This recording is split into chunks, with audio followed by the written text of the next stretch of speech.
we were living in Washington, D.C., and your dad wanted to just go down the corner and catch the bus. And I said, no, we could get a taxi. We were very frugal.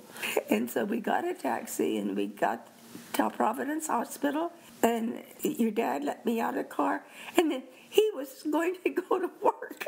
And I said, oh, no, you got to come with me. Yes, he wanted to... We didn't want to use any vacation time. On top of it, you told me that you wanted to show the other workers how well you could take this in your stride. Oh, yes. And that just floored me. I remember when I first saw her, and I cried. I cried then as well as now. And I was so happy. I can't tell you. Yeah. And Outward Bound was a big deal.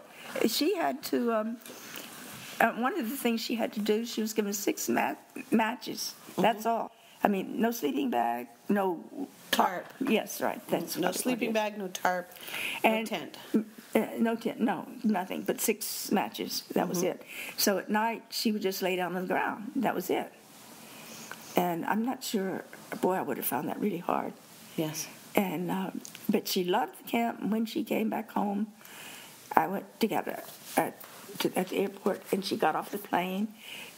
Dirt all over her face. She was in shorts, really tousled and with a big smile on her face. It was one of the happiest pictures I have in my head. She also looked so strong. Yes, she did. So self-reliant. That's right. Very, very strong, much stronger than when she left. I brought back was how excited she was when she got to Tibet. It's about 60 miles between the airport and Lhasa, and on that trip, she shivered with excitement. I mean, it was so meaningful for her to be there. And then we did the Kora, the circuit around the sacred places in Lhasa. It's about 7 miles, and we did that. And the most sacred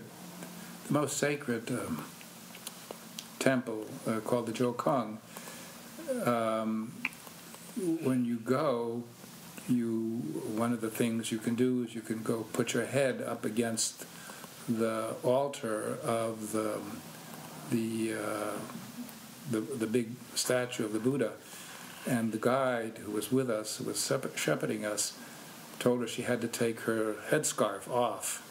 That wasn't so easy for her because, of course, she had no hair, but she did it. She took her headscarf off and pressed her head against the altar, which was, the sign of reverence for pilgrims at this big statue in the Jokung, which is the most holy site in Lhasa.